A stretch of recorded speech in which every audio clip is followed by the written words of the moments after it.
ማርቆስ ወንጌል ምዕራፍ 5 ከቁጥር 37 እስከ ፍጻሜ ምዕራፍ ሙሉ ታሪኩን ተመዝግቧል። ተመለከቱት።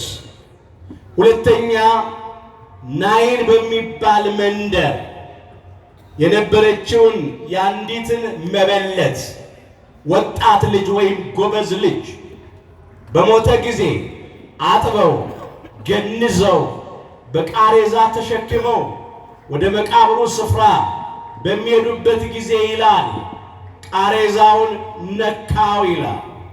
የተሸከሙትም ቆሙ፣ እንዲህም አለ፣ አንተ ጎበዝ እልሃለሁ ተነሳ አለው። ያቺ ሴት መበለት ናት። መበለት ማለት ባል የሞተባት ሴት ማለት ናት። የነበራትም አንድ ልጅ ብቻ ነው። የልቧ ተስፋ የዓይኗ ማረፊያ ነበረ። የባለቤቷን ሐዘን የምትረሳበት ነበረ። እሱም ሞተባት። ሐዘኗ በጣም ጽኑ ነበር።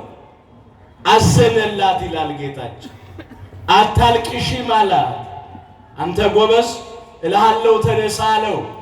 ያም በወጣትነቱ የሞተው አፈፍ ብሎ ተነሳ። ክብር ምስጋና ለአምላካችን ለጌታችን ለመድኃኒታችን ለኢየሱስ ክርስቶስ። ይህ በሉቃስ ወንጌል ምዕራፍ 7 ከቁጥር 11 ጀምሮ የተመዘገበ ታሪክ ሁለተኛው ነው። ሶስተኛው ታሪክ አሁን የምንመለከተው ነው።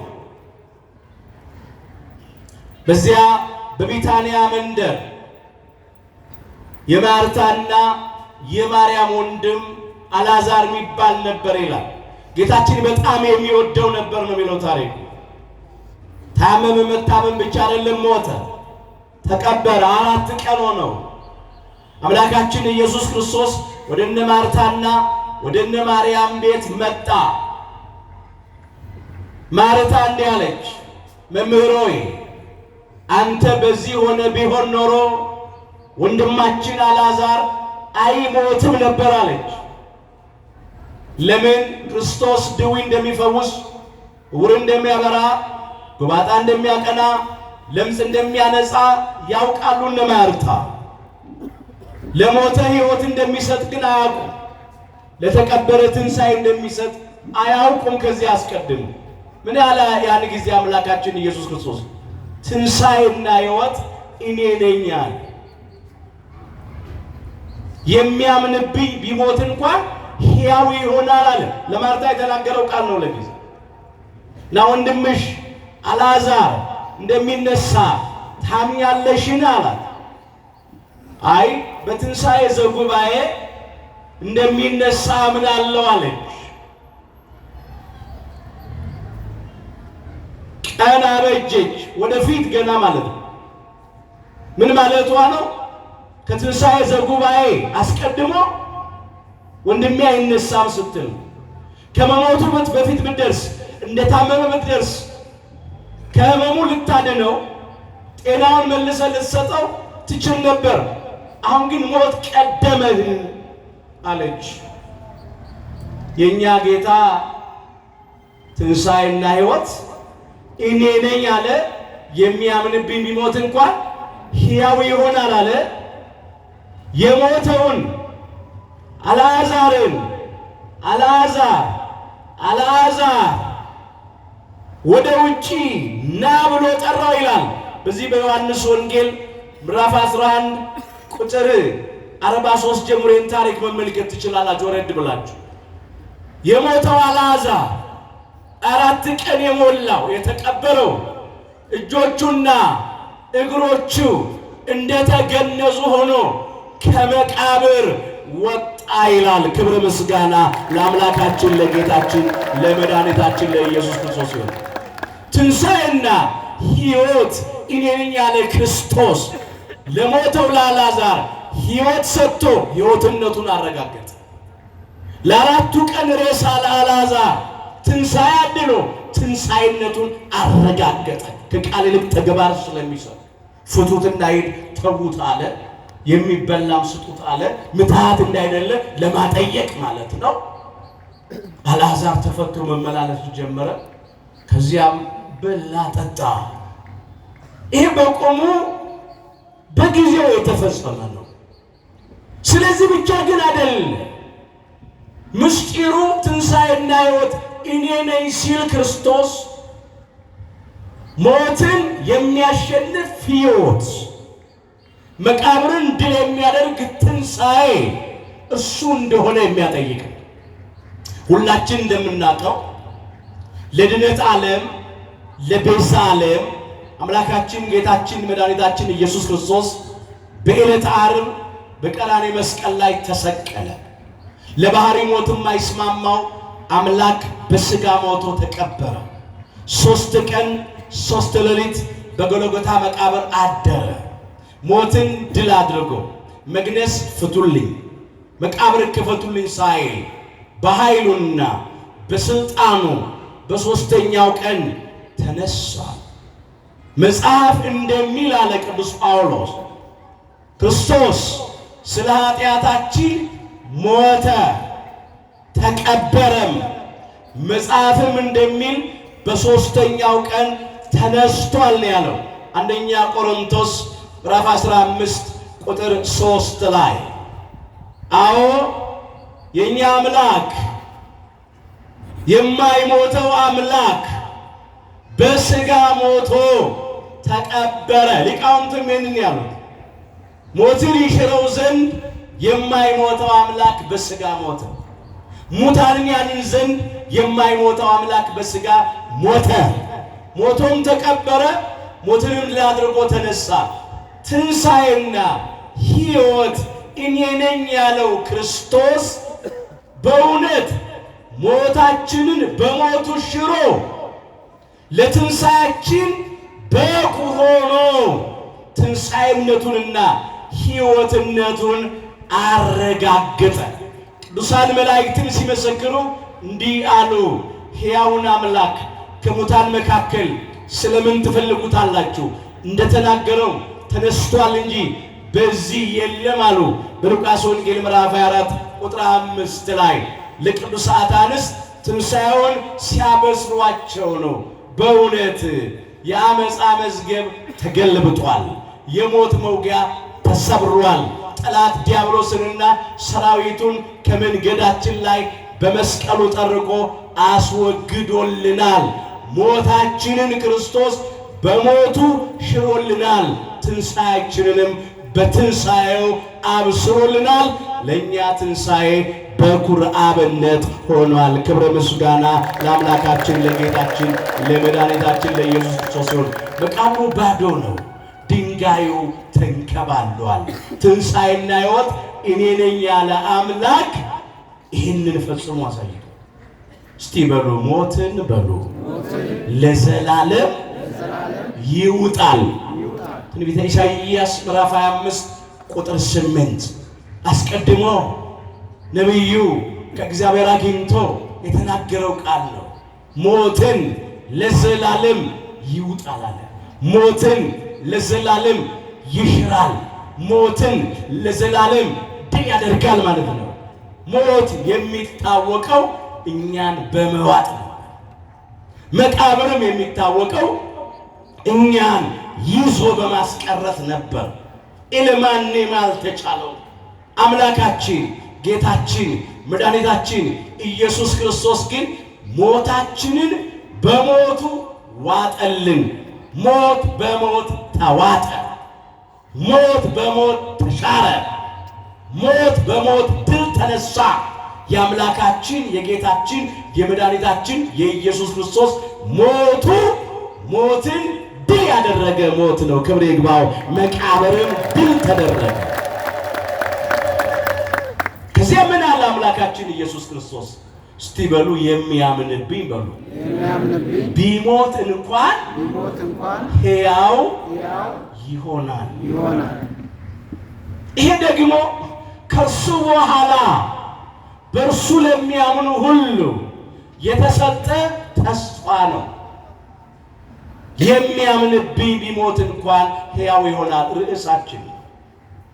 ዛሬ በመጀመሪያ የምናየው ከአምላካችን ከጌታችን ከመድኃኒታችን ከኢየሱስ ክርስቶስ ቀጥላ ከሰው ልጆች ከአዳም ልጆች ሁሉ ቀድማ በልጇ ኃይልና ስልጣን ሞትን ድል አድርጋ የተነሳችውንና በልጇ ኃይልና ስልጣን በክብር ያረገችውን የቅድስተ ቅዱሳን የድንግል ማርያም የወላዲተ አምላክን ነገረ ትንሣኤዋንና ነገረ ዕርገቷን ነው። አበው ነገር ከስሩ ውሃ ከጥሩ ይላሉና ይሄንን ለማየት ረፍቷን ማንሳት ግድ። ብዙ አልተረከም ጊዜ ለመሻማት ሁላችን ደግሞ የምናውቀው ታሪክ ስለሆነ ቅድስተ ቅዱሳን ድንግል ማርያም ወላዲተ አምላክ 64 ዓመት በዚህ ምድር ላይ ከኖረች በኋላ በ49 ዓመተ ምህረት ገደማ በዘመነ ሉቃስ በጥር 21 ቀን ልጇ ወዳጇ መድኃኔ ዓለም ኢየሱስ ክርስቶስ ወደ እርሱ ሊወስዳት ሊያሳርፋት ወደደ ፈቀደ። ወዳጄ ሆይ ተነሽ፣ ውበቴ ሆይ ነይ ብሎ ሶሎሞን በመኃልየ መኃልይ ዘሰሎሞን ምዕራፍ 2 ቁጥር 10 ላይ አስቀድሞ የዘመረላት ቃል እንዲፈጸም ከመዝሙር በሚበልጠው መዝሙሩ፣ ከማህሌት በሚበልጠው ማህሌቱ፣ ከምስጋና በሚበልጠው ምስጋናው ጥበበኛው ሶሎሞን ስለ ቅድስተ ቅዱሳን ስለ ድንግል ማርያም ተቀኘ። ወዳጄ ቅድስተ ቅዱሳን ድንግል ማርያም ሆይ ነይ አላት። ውበቴ ሆይ ነይ አላት። ጌታችን የጠራት ጥሪ ነው። ያን ጊዜ ረፍቷ ሲደርስ ቅዱሳን ሐዋርያትን እንዲህ አለቻቸው፣ ማዕጠንት አምጡ፣ ደግሞ የልጄን የጌታዬን የመድኃኒቴን ስም በጸሎት ጥሩ አንሱ፣ የሚሄድበት ጊዜ ደርሷል አለች። ቅዱሳን ሐዋርያት ተሰብስበው በእርሷ ረፍት ምክንያት ሲያዝኑ ሲያለቅሱ ቅዱሳን መላእክት ከሰማይ ወርደው አጽናኗቸው። በዚያ ሰዓት ራሱ ባለቤቱ አምላካችን ጌታችን መድኃኒታችን ኢየሱስ ክርስቶስ የእናቱ የቅድስተ ቅዱሳን የድንግል ማርያምን ቅድስት ነፍሷን ከቅዱስ ሥጋዋ በስልጣኑ ለየ።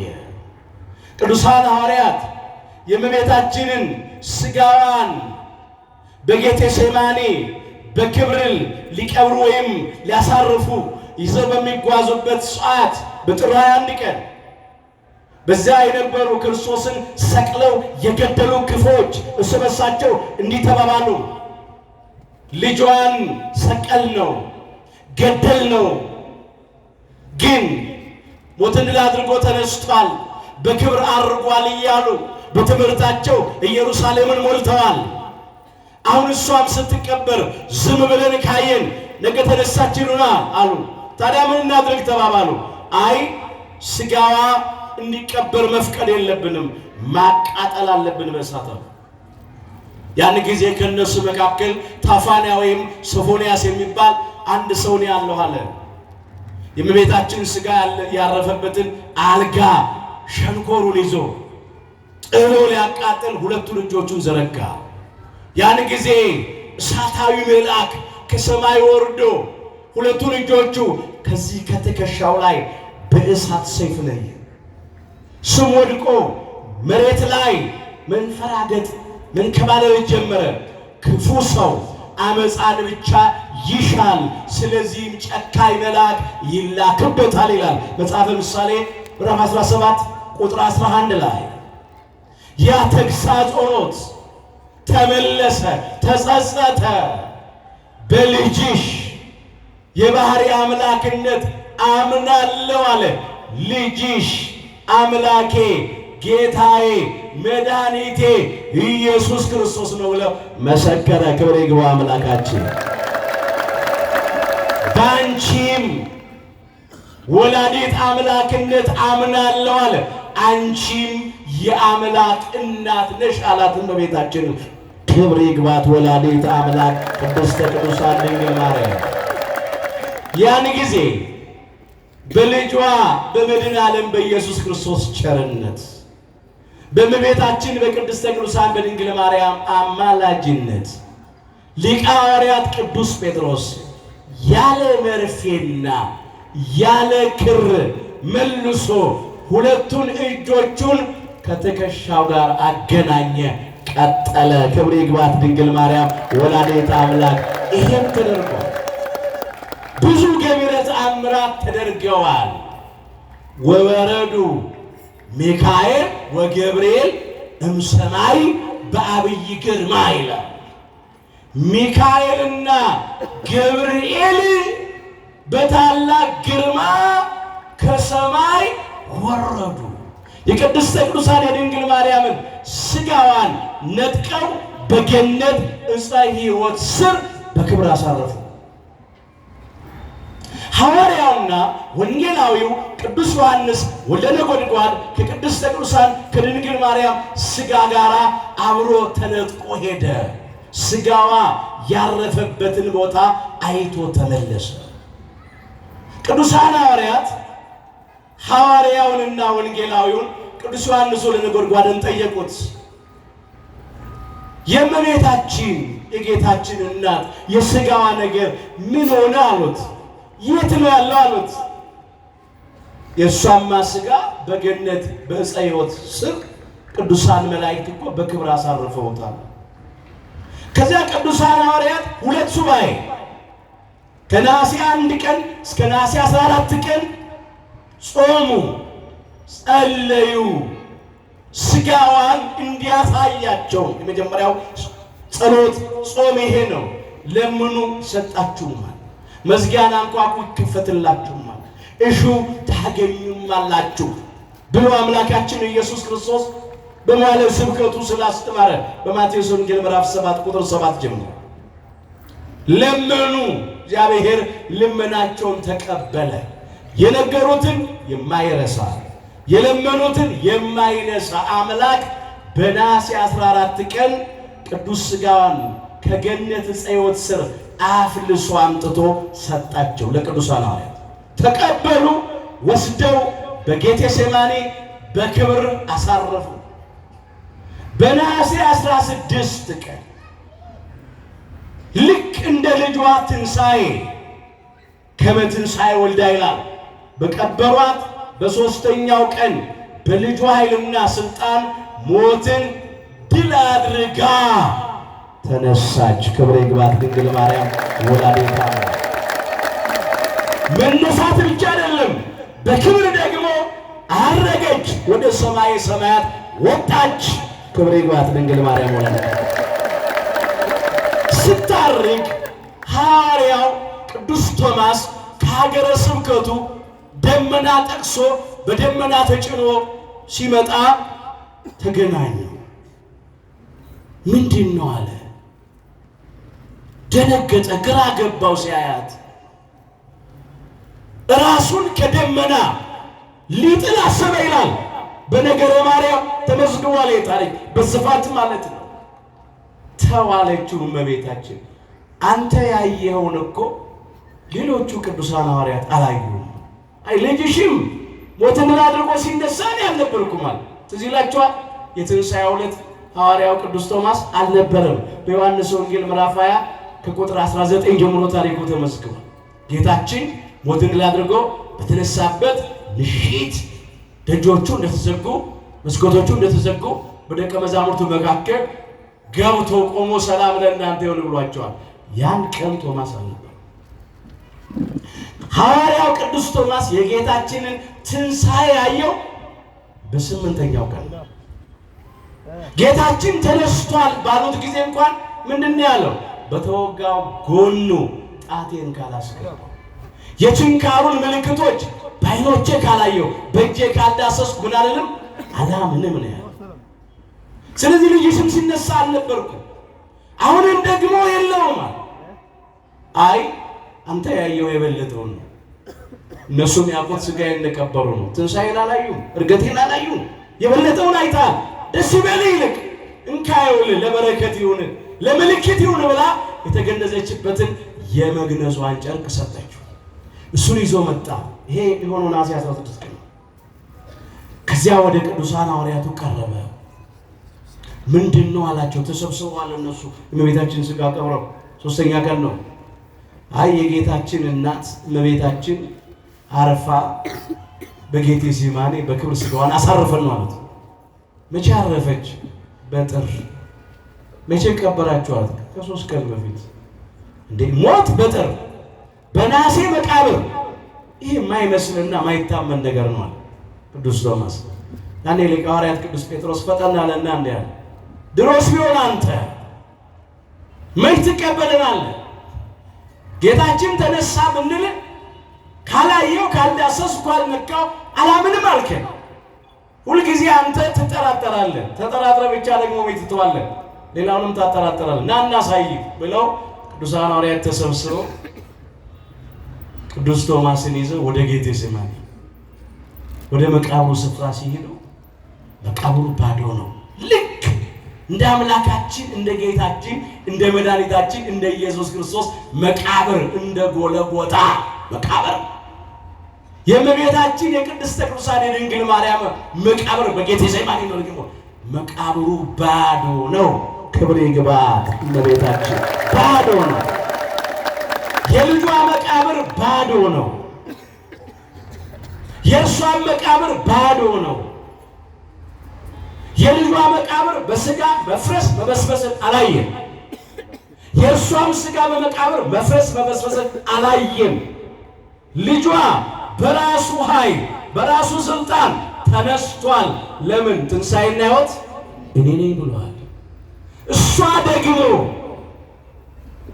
በልጇ ኃይልና ስልጣን ሞትን ድል አድርጋ ተነስታለች። ከልጇ ከጌታችን ከአምላካችን ከመድኃኒታችን ከኢየሱስ ክርስቶስ ቀጥላ ከአዳም ልጆች ሁሉ ቀድማ ትንሣኤ ዘጉባኤን ሳትጠብቅ ተነስታለች፣ በክብር አድርጋለች። ያን ጊዜ ሲደናገጡ ሲያቸው ሥጋዋን ደግሞ ማን ወሰደ ሲሉ አይዟችሁ አላቸው። እመቤታችን እኮ ሞትን ድል አድርጋ ተነስታ በክብር ስታደርግ እኮ አገኘኋት፣ አየኋት። ይኸውላችሁ በዚህ አይደለም የገነዛችኋት ብሎ ጨርቁን አሳያቸው። እውነት ነው አሉ። ለበረከት ብለው ተከፋፈሉት። ዛሬ ዲያቆናቱ በመጾር መስቀል ላይ ይዘውት የምናየው ጨርቅ ያሰበን ነው። በቤታችን ሥጋ የተገነዘበት አባቶቻችን ካህናቱ በእጅ መስቀላቸው ላይ የሚያስሩት የሚይዙት የእመቤታችን የተገነዘችበት ሰበኑ ነው። እንዲሁ አይደለም። ትርጉም አለው፣ ምስጢር አለው።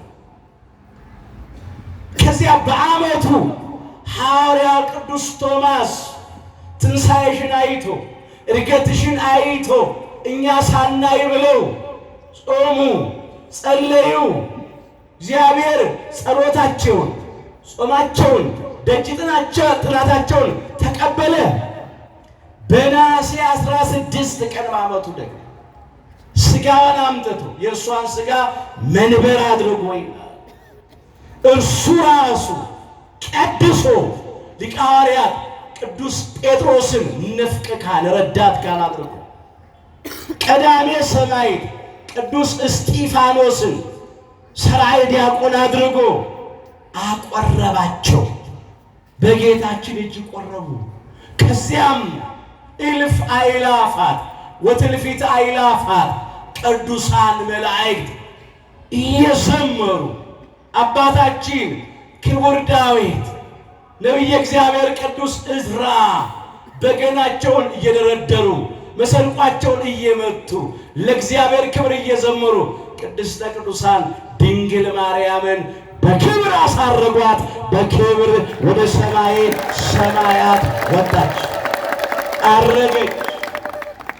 ወትቀውም ንግሥት በየማንከ በአልባሰ ወርቅ ውጹፍ ወኅቡርት ብሎ አባታችን ክቡር ዳዊት በዳዊት መዝሙር 44 ቁጥር 9 ላይ የዘመረው ቃል ተፈጸመ።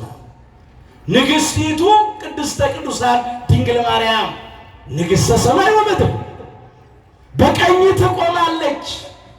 ክብሯን ነው፣ ልዕልናዋን፣ ቅድስናዋን ነው። በእግዚአብሔር ፊት ያላትን ባለሟልነት ነው። ንግሥቲቱ ቅድስተ ቅዱሳን ድንግል ማርያም በቀኝ ትቆማለች።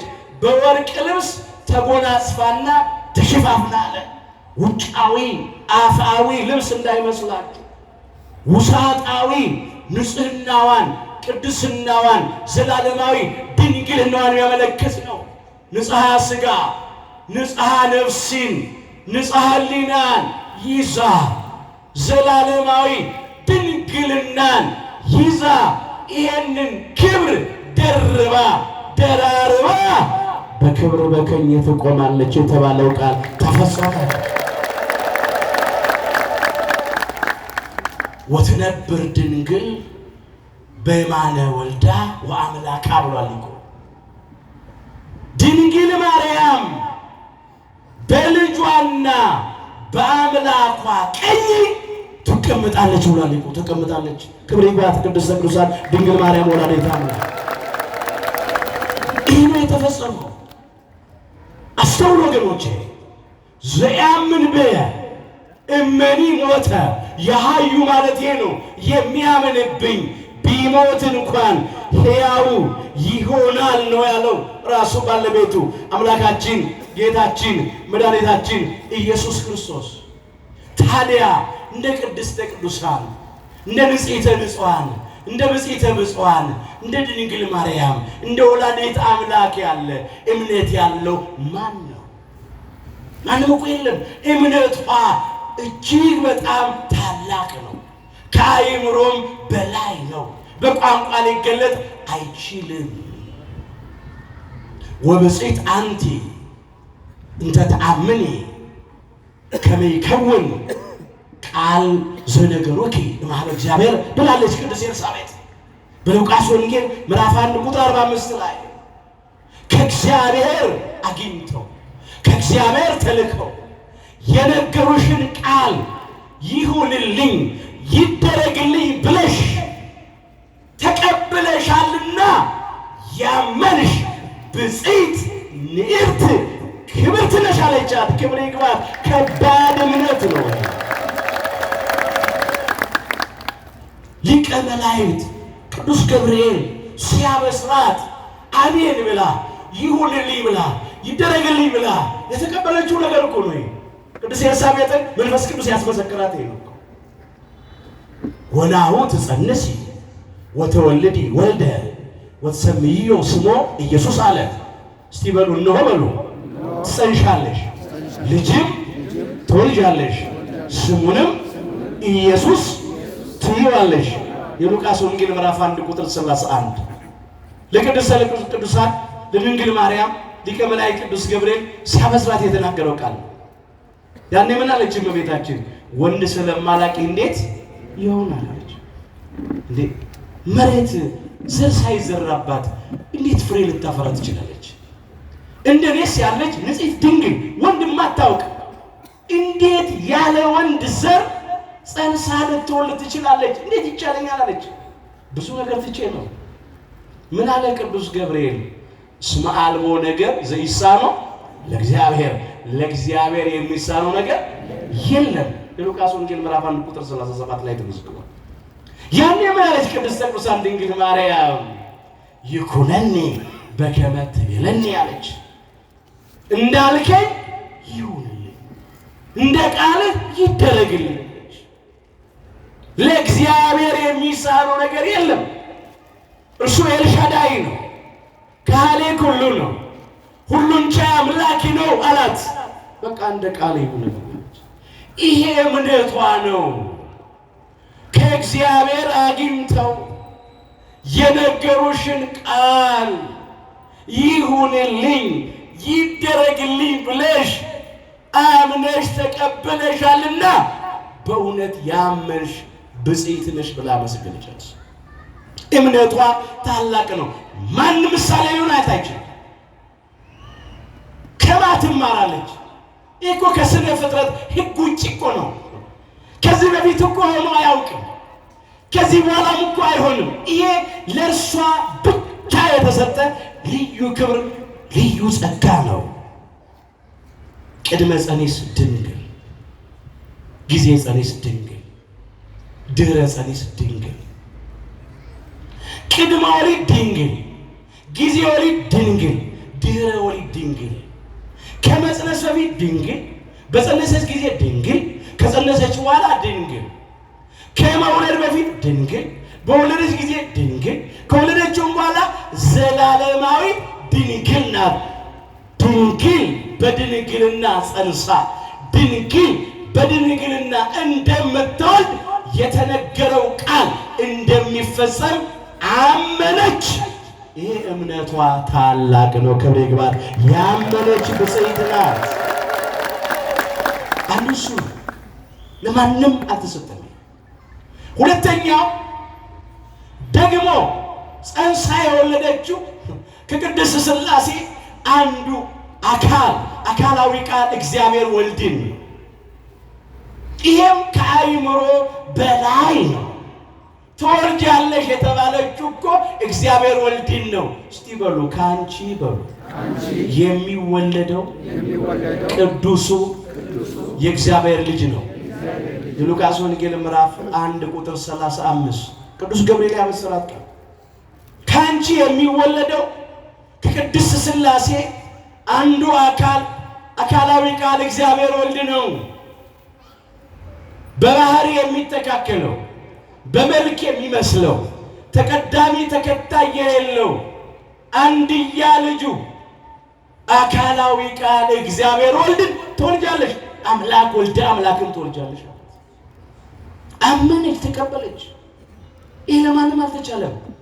ሰማይና ምድር የማይወስኑትን አምላክ 9 ወር ከ5 ቀን በማህፀኗ ተሸክማለች። ማኅደረ መለኮት ናት። ሰማይ ወምድር ዘኢያገምሮ እፎ እንጋ ማኅፀነ ድንግል ጾሮ አለ ታላቁ ሊቅ አባታችን ቅዱስ ያሬድ። ሰማይና ምድር የማይወስኑትን አምላክ አካላዊ ቃል እግዚአብሔር ወልድ ኢየሱስ ክርስቶስ የቅድስተ ቅዱሳን የድንግል ማርያም ማኅፀን እንዴት ቻለው? ከአእምሮ በላይ ነው። ክቡር ዳዊት እንዳለ ነው ነኪር ነገሩ በእንቲአኪ ሀገረ እግዚአብሔር ብሏታል። በዳዊት መዝሙር 86 ቁጥር 3 ላይ የእግዚአብሔር ሀገሩ የእግዚአብሔር ከተማው ቅድስተ ቅዱሳን ድንግል ማርያም ሆይ በአንቺ የተከበረ የተደነቀ ነገር ይባላል። ክብር ይግባት። መጀመሪያ በድንግልና ጸንሳ በድንግልና ወለዷ። እናትም ናት ድንግልም ናት፣ ድንግልም ናት እናትም ናት። አንዲት ሴት ድንግል ከሆነች እናት መሆን አትችልም፣ እናት ከሆነች ድንግል መሆን አትችልም። እሷ ግን ሁለቱንም አስተባብራ ይዛለች። ደግሞ ወልዳ የሰጠችው የባህሪ አምላካችን ጌታችን መድኃኒታችን ኢየሱስ ክርስቶስ ነው። ስለዚህ ክብሯ ታላቅ ነው። ያመነች ብፅዕት ናት። ቅዱሳን መላእክት ያመሰግኗታል፣ ያወድሷታል። አባታችን ቅዱስ ኤፍሬም በዚህ በረቡዕ ውዳሴ ማርያም እንዲህ ብሎ እንዳመሰገናት እንዳወደሳት ሁሉ ሰራዊተ ሰማይ ይብሉ ብፅዕት አንቲ ሰማይ ዳግሚት ዲበ ምድር ነው ያሉት። የምድር ሁለተኛ የሆንሽ ሰማይ ሆይ የሰማይ ሰራዊት እልፍ አእላፋት ወትልፊት አእላፋት ቅዱሳን መላእክት ሁሉ አንቺ ንዕድ ነሽ፣ አንቺ ብፅዕት ነሽ፣ አንቺ ክብርት ነሽ እያሉ ያመሰግኑሻል። ቋንቋ ቢያጥራቸው ክብር ይግባል። ስለዚህ ከልጇ ከመድኃኔ ዓለም ከኢየሱስ ክርስቶስ ቀጥላ ከአዳም ልጆች ሁሉ ቀድማ ትንሣኤ ዘጉባኤን ሳትጠብቅ በልጁ ኃይልና ስልጣን ሞትን ላድርጋ ተነስተዋለች። በልጁ ኃይልና ስልጣን በክብር አድርጋለች። በልጇም ቀኝ በክብር አለች።